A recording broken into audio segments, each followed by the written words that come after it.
Ladies and gentlemen, thank you very much for tuning into the User Hectic Podcast. This is a new thing we're going to do here on the channel. We're going to do something called Intrusive Thoughts, which is basically just going to be me running through material and stuff like this, maybe watching a few videos, doing things like that.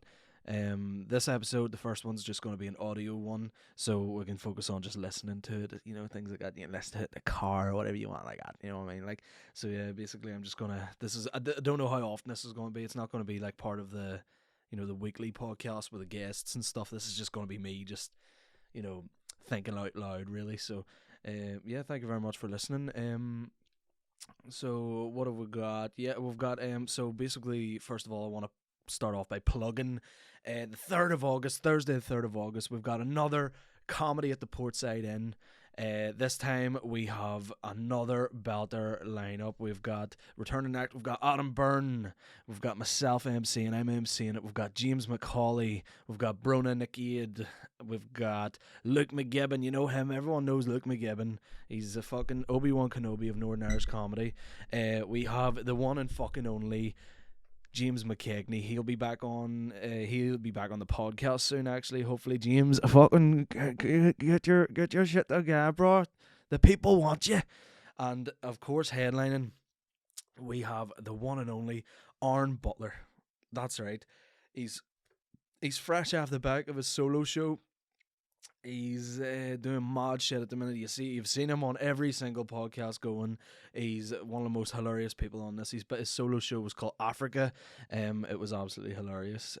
So come down, see the bays. You know what I mean? Comedy at the Portside Inn, Thursday the 3rd of August. You can get your tickets on Eventbrite. Anyway, let's get fucking into it. What's the crack we use? I'll let you answer there, like it's Dora the Explorer or something. No. What happened? What happened? Oh my god, the fucking FONA cab shit. Right. Hold up. Let me get this shout out. Right, this is an audio one, so you can just listen to it anyway. So it doesn't really matter.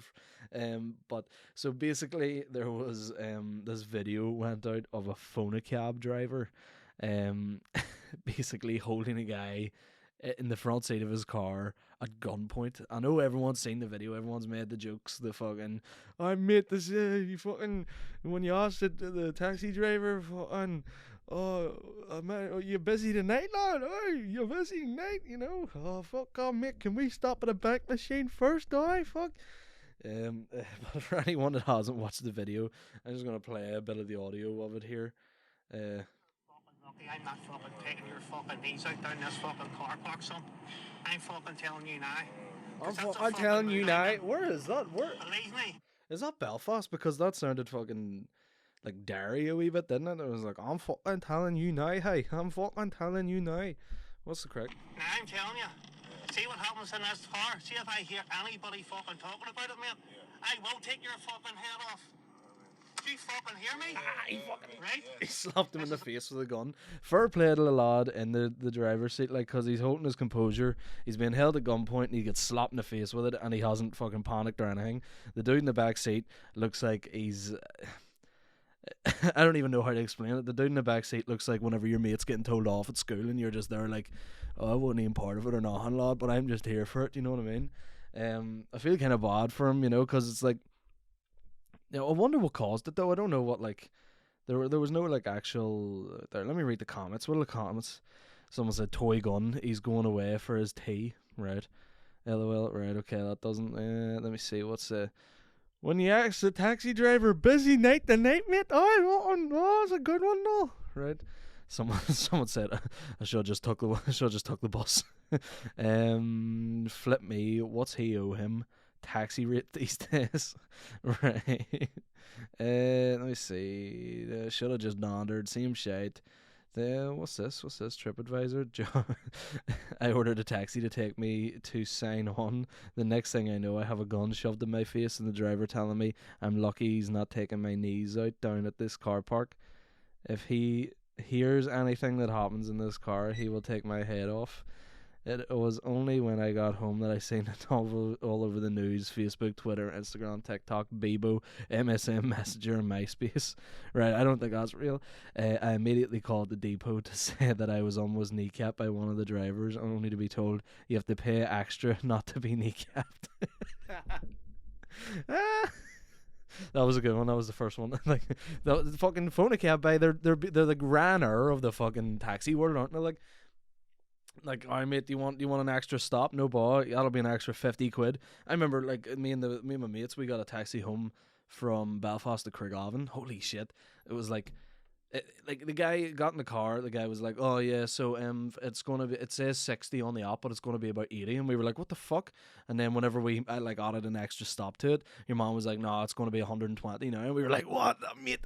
The extra stop was 3 minutes away." Like, what if they're the biggest scammers on the planet? Like, it's a good thing I'm driving now because, holy fuck, fuck phone a cab is what we're saying. Not saying specifically that driver. God knows what the reasons was to do with it. You know, I'm not. Like, I don't know any of the details behind it or anything, so I'll avoid any like major topics to do with that. But kneecap are the only drivers you pay extra not to be kneecapped. Needless to say, I will not be using UVF cabs again. I mean phone cabs again. I know. What's the fucking imagine like the UVF? Oh, there's no video coming in. Imagine like the UVF had like a wee jingle like phone cab, you know what I mean? No, travel thee.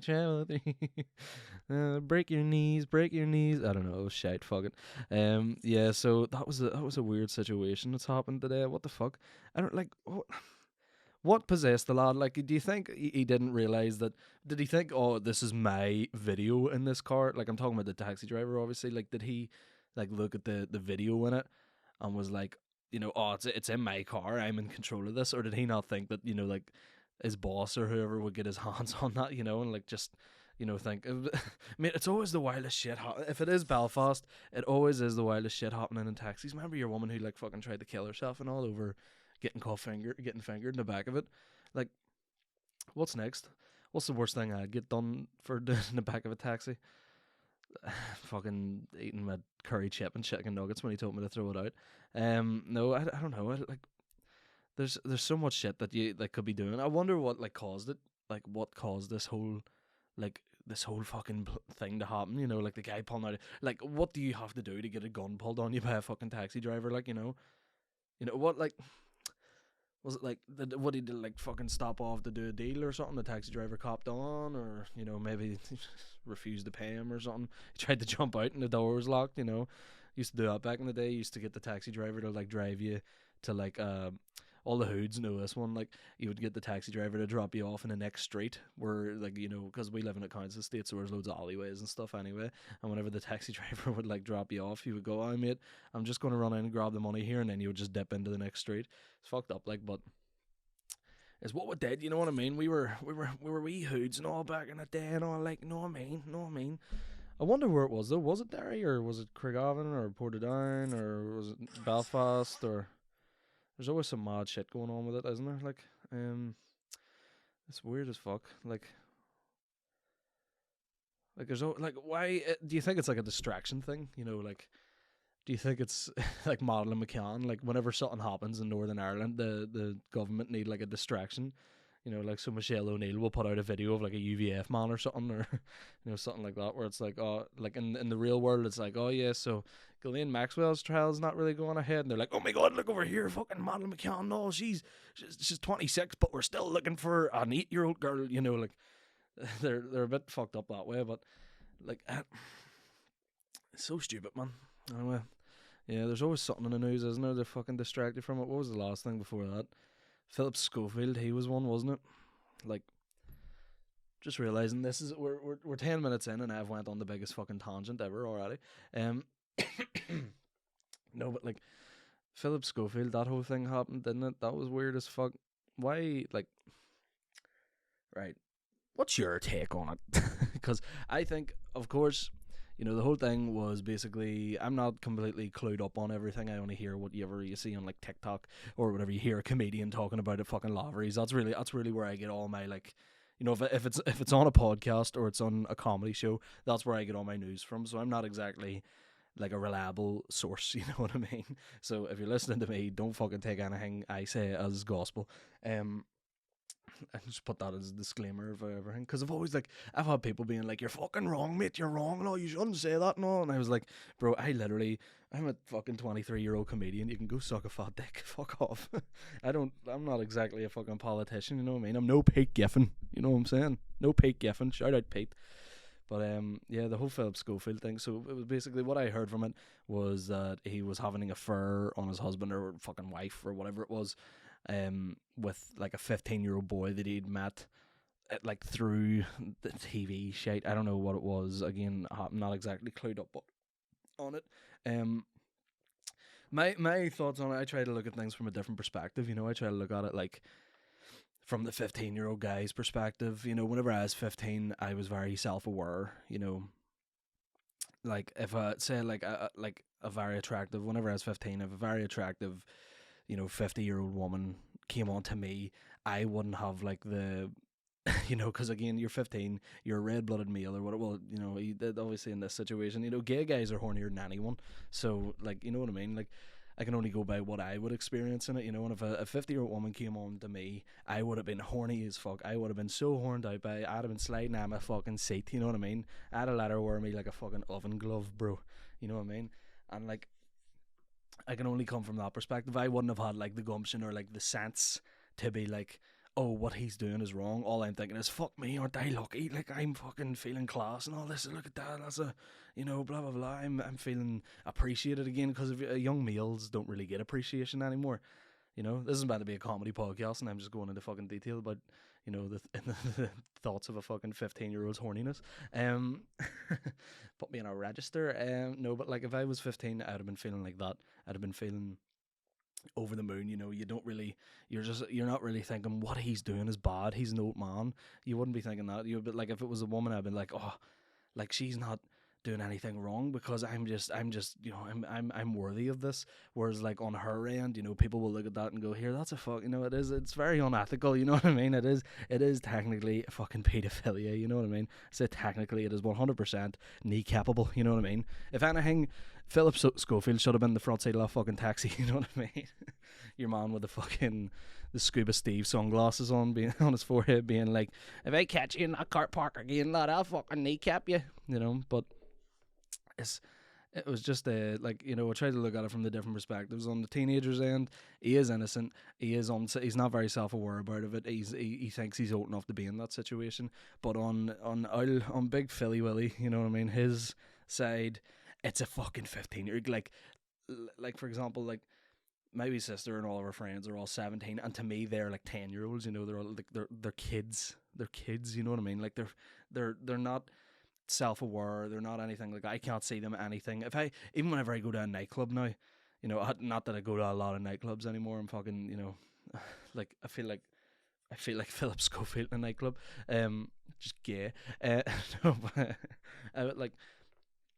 I would, like, if I go to like a bar nowadays that has a nightclub part of it, there's a local in Portadown that we go to, and there is quite young people in it, like 18-year-olds and stuff. And even comparing like me and my friends, we're all big fucking hairy, balding men, and then like these like kids are all running about, and like 18-year-olds, and there is a definite, it feels like there's about 20 years between us, and they're only like fucking 5 or whatever, like, but it's a weird feeling, like it shouldn't be.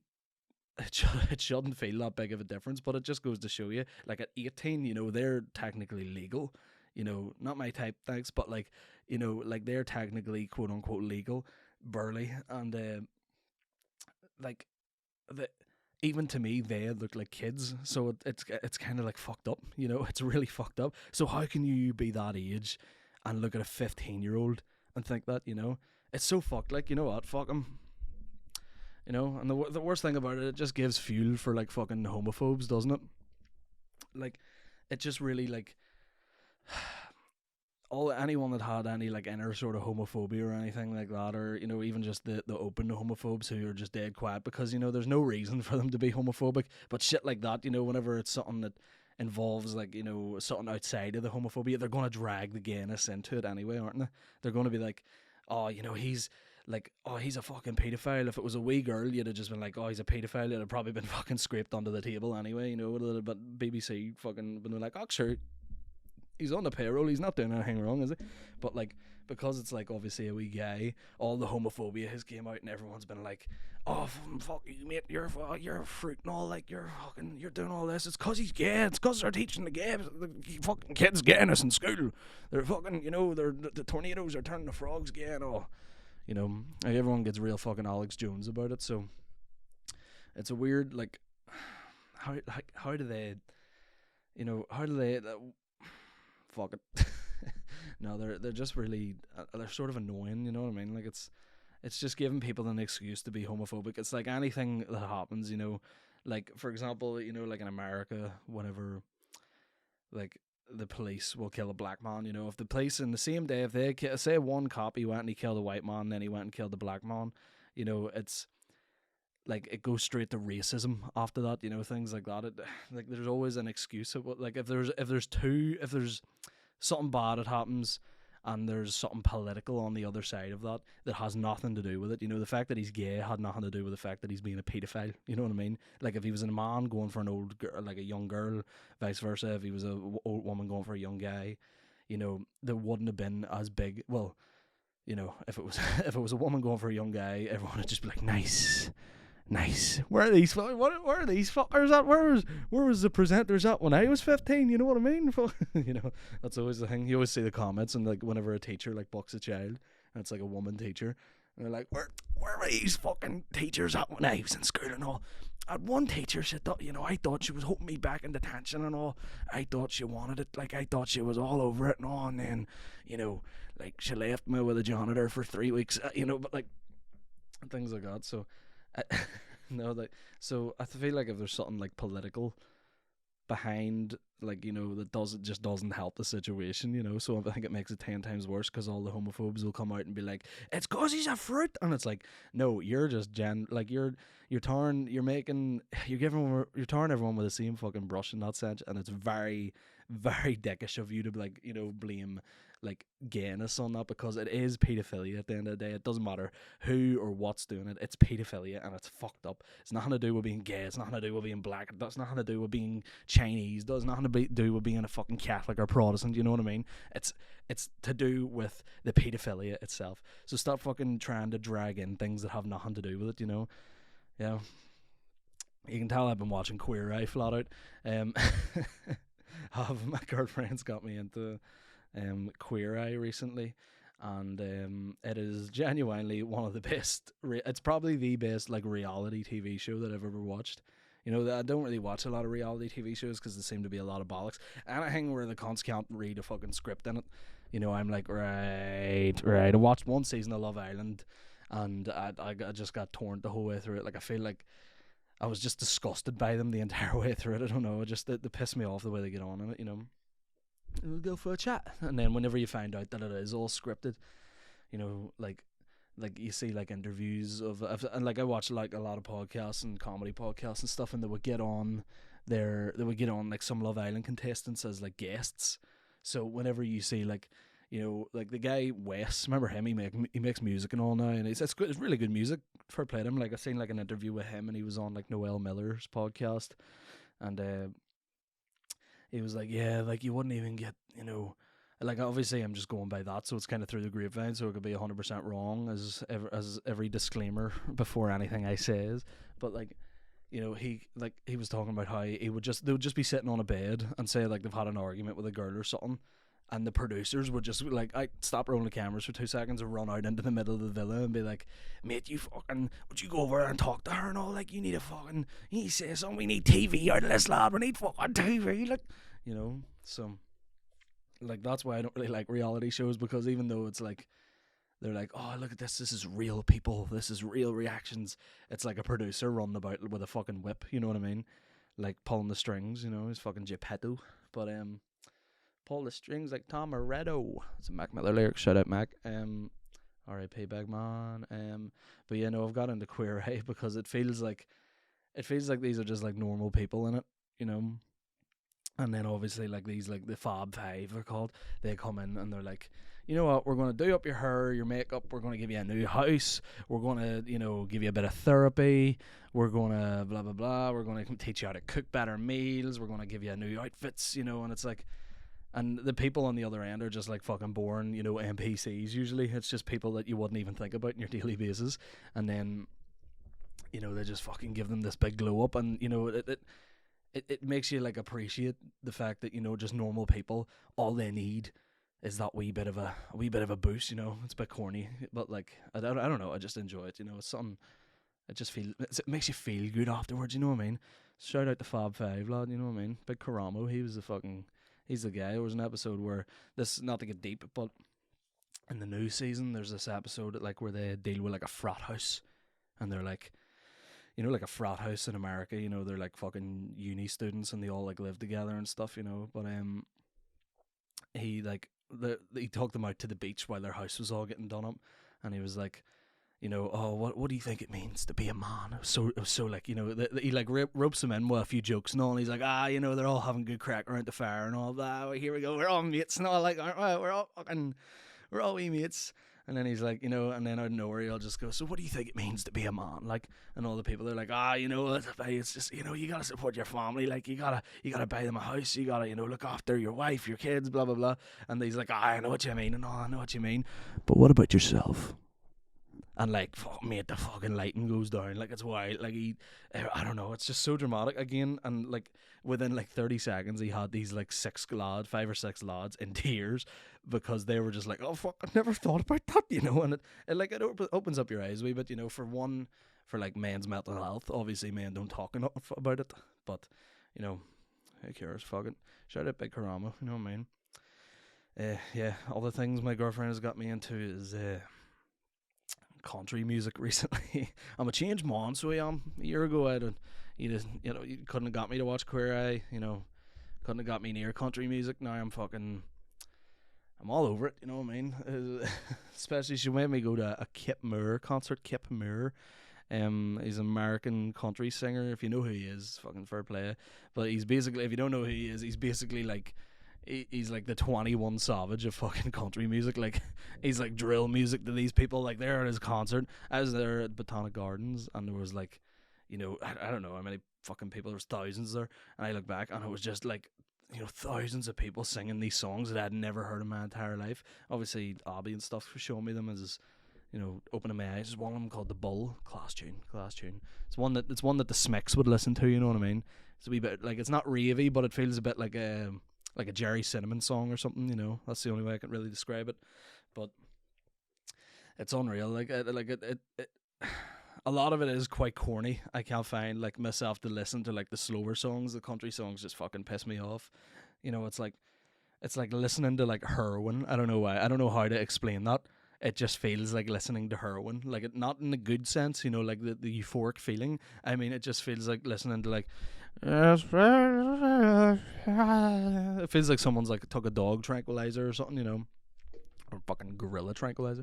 But like the slower ones, but he like picks them up in his concert, and I was like, here, there's a fucking different side to this, you know what I mean? These fucking spud flingers all over the place riddled with culchies, man. Swear to God. Like, you don't expect it at all. Like, they are fucking, they're mad. Like, you know, they all look like they've got fucking cheat codes in GTA to turf, you know what I mean?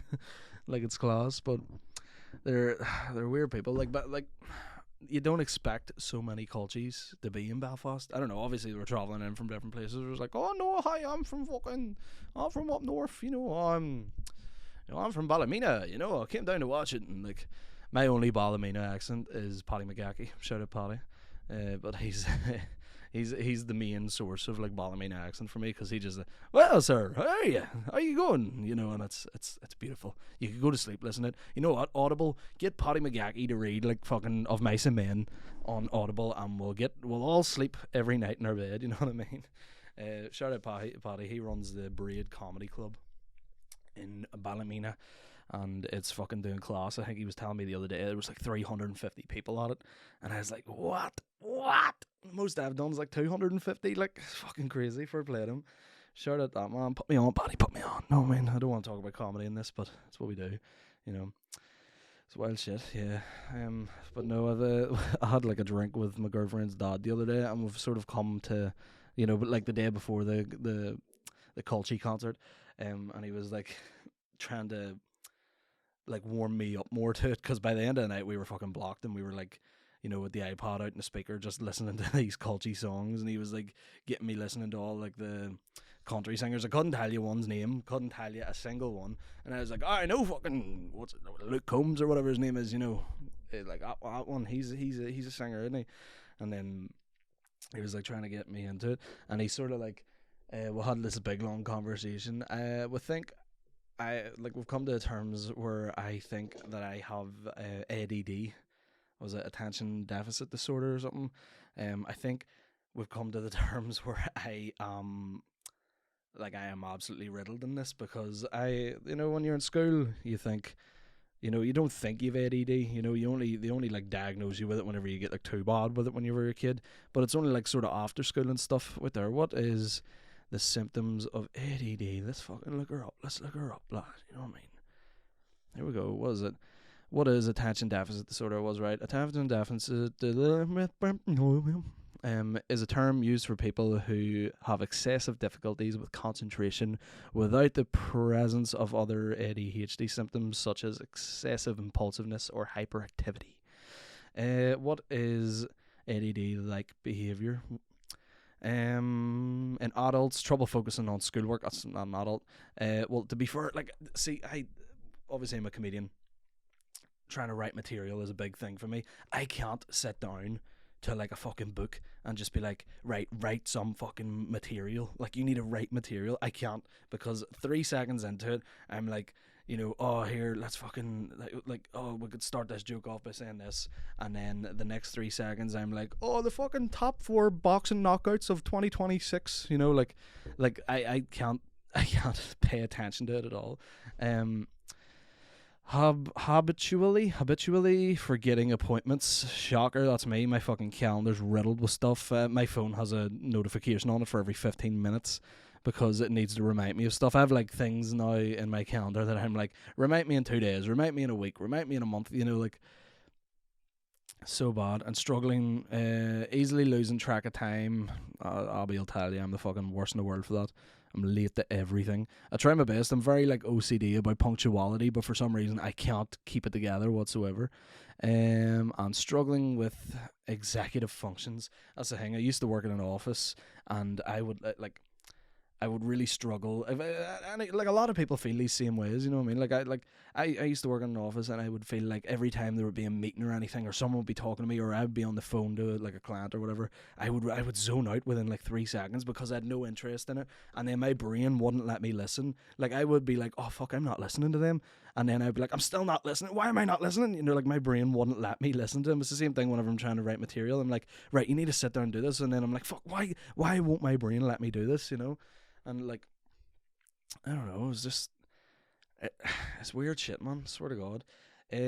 Short attention span, difficulty listening to others, facts, impulsivity, often interrupts others. Here, if you've listened to any episodes of the podcast, lad, you know what I mean, you'll see that I don't let the guests get a word out.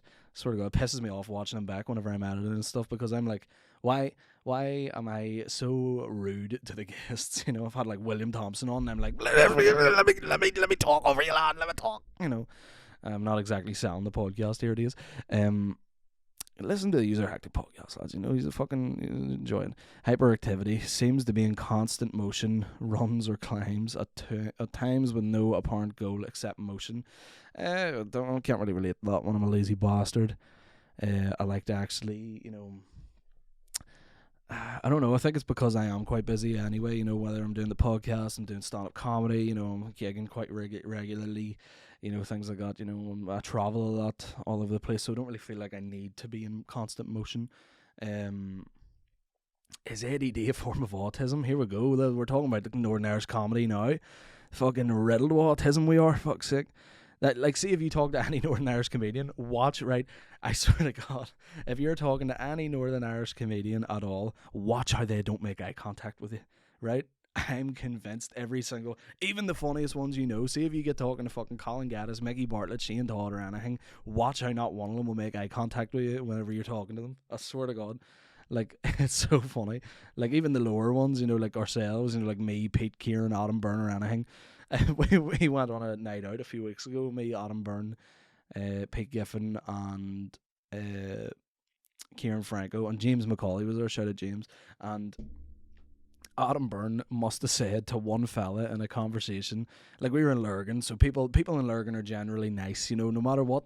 People talk shit about Lurgan. Lurgan is the punchline of every joke in this country, you know, it's the Florida of Lurgan, but of Northern Ireland. But like people in Lurgan, whenever you're on a night out, they genuinely like are quite nice. They're quite hospitality, you know, they're quite welcoming and things like that. You know, everyone will talk to you, things like that. But I don't know where the reputation. It just the older generation was to say that, but like this guy was talking to Adam Byrne for like 15 minutes, I'd have said the conversation went on for, and I could have counted the amount of times Adam Byrne said to him, he was like, oh sure, money's tight lad, money's tight. He just kept repeating money's tight to him. Anything he said he was like, oh fuck, you know lad, you know, stage 3 it's terminal at this point, you know, there's nothing they can really do. And he was like, oh sure, you know yourself, money's tight lad, you know what I mean? And I was like, Adam, and he wouldn't look him in the eye either. I swear to God, he's fucking, we're all riddled with something. Like there's some of them are wild, you know. More than half of children with autism spectrum have symptoms of ADD. Right, okay. Now we're just fucking doing mental health podcast. Yous are hectic. This is what I mean. Whenever I say we're hectic, I'm not talking about, oh, we're always funny. I'm talking about this could go any direction with no sort of like, you know, I tried to explain to someone the other day what the podcast is. They were like, well, what's the podcast on? Is there like a topic point? You know, like people are like, oh, we do podcasts on like fucking, you know, medieval times between 1601 and 1604. And you're like, right, that's too niche. We talk about everything. You know what I mean? We get down, we get deep and dirty into everything. This is what we do. You know what I mean? Let me see. According to Chad. Who's Chad? Fuck's sake, is that anything for views, lad? No, difficulty settling down. I get that. Social awkwardness. I think comedy sort of drilled that out of me a wee bit. In the podcast and stuff, I sort of just forced myself to do it, but I used to be very socially awkward. I had a, you know, like over the top socially awkward. I don't know. I think I've just grew out of it a wee bit and sort of trained my brain not to do it. Lack of empathy. That is one. Holy fuck. Lack of empathy is definitely the big one for me, because like the amount of times, like, oh my god, this is. I was in my last job. They were like talking about this guy. They were like, oh, you know, they were at the funeral. It was so sad. They were so like depressing about it. They were like, oh, like at the funeral, and like the mum took a heart attack at the dad's funeral. It was so sad. And I was like, mate, that's selfish bastard. Won't even let him have his moment, his last moment, and they won't even let him have it. Fuck's sake. That's like saying you're pregnant at a wedding, isn't it? And I was like, why can't I feel sorry for this? Like, why won't it let me? Like, any sort of conversation I have with people and they try to tell me something, I'm like, oh, fucking. It's like, you know Dennis out of It's Always Sunny in Philadelphia. That is literally the way I can explain it, where like you don't feel anything for any sort of empathy. Like, I know a lot of people with it, and it really radiates off them. But me and my girlfriend's dad were talking about it, and he was saying about how you've had to train yourself to like he has ADD, and he's had to like train himself to like, you know, become empathetic, or even if he can like just pretend to be, things like that, you know. And I really related to that, because I like growing up, I would always be like, I don't give a fuck about this. But when as you get older, you realize that you have to be, you know, like you have to give a fuck, no matter how much you don't give a fuck. Like if someone's telling you something, you know, they're like, oh mate, my fucking dog died last night, and I'm like, oh lad, that's oh mate, I'm so sorry for you. In your head, you're like, I could not give a single fuck, you know. To be fair, like the camera guy for this podcast, Chico, his dog just passed away there, and I did actually feel sorry for that one, because I've known Chico for years, and I've known that dog for years, and it felt really sad. So I felt empathy on that one. It was more, you know, because it was close to home, sort of, you know. But like anything at all, someone will be like, oh yeah, he got in a car crash, 3 people died in a car, and you're like, oh mate, oh fuck, bro, sorry, you know, like you have to sort of like drag it out of you. Difficulty sounds, social awkwardness. Kieran Franco is the fucking king of social awkwardness. Every comedian that comes in, I told you I don't want to talk about comedy in this, but every comedian that like comes onto the scene is like, you know, they're always like come to like me or like Pete or something. They'll be like, oh, like I feel like Kieran Franco doesn't like me. I feel like he's weird. He won't like talk to me or anything. And I'm like, that's just him. That is Kieran. He's the most socially awkward guy ever. And then see, whenever you get him like after his gig, especially because he's like prepping for a set, You know, like if he's before a gig and you try talking to him, he's like, get out of my fucking face. You know, whereas like after the set, he's like the nicest guy in the entire world. He's just like that. You feel like that. A lot of the comedians are like that. I've noticed even some of the bigger guys. You talk to them after the gig, nicest guy in the world. You talk to them before it, whenever they're like mentally prepping for it, you'd have thought you'd have fucking ran over their cat or something. You know what I mean? The ability to focus only on things that interest them. Yes, 100%. This is what I'm talking about. Like where I can't concentrate on things because my brain will go to like anything at all. You know, like if I'm like, for example, I've went through weird phases in my life. You know, like I've always like tried to. Anyone that knows me outside of this has always known that I go through like weird phases. So like I'll be, you know, I've done like dancing, I've done skateboarding, I did graffiti art, I've played instruments, you know, I've done music. Now the big thing's comedy, which I think will probably be the one that lingers a wee bit because it's sort of, you know, if you've got like any sort of autism, ADD or ADHD or anything, it's sort of like a superpower for comedy because the thing, like your hyper focus that you get from it is like you can like focus in on one thing that interests you and you're just way better at it because it's the only thing your brain will be thinking about 24/7. So like I think that's, you know, a big help in comedy. That's why I can't really sit down and write material because I can't focus on it. But then like whenever I'm on stage or whatever, I can write on stage because I'm enjoying myself and I'm interested in it and blah blah blah. So the hyper focus thing is fucking wild. Like, you know, like the amount of meetings or whatever, or the amount of times I've been in a conversation with someone and I'll just like stare at them. Like I'll be staring through their face and like all I can think about is I'm like, oh, what am I going to say tonight on stage? You know, like things like that. I can't like pay attention to anything if I don't have interest in it. My brain will only let me think of the things, you know. ADHD itself, however, is not a part of the autism spectrum.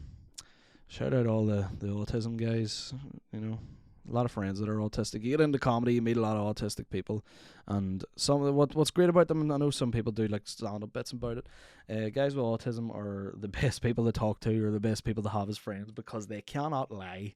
They refuse to lie to you. Their body will not let them lie about anything. So shout out you guys, you know, we need more people like you. It's the next step in human evolution, you know. People want a perfect world. It's like, you know what, a perfect world would just be people, you know, riddled with autism, the entire world riddled with autism, because nobody would be like, everyone would be as socially awkward as each other.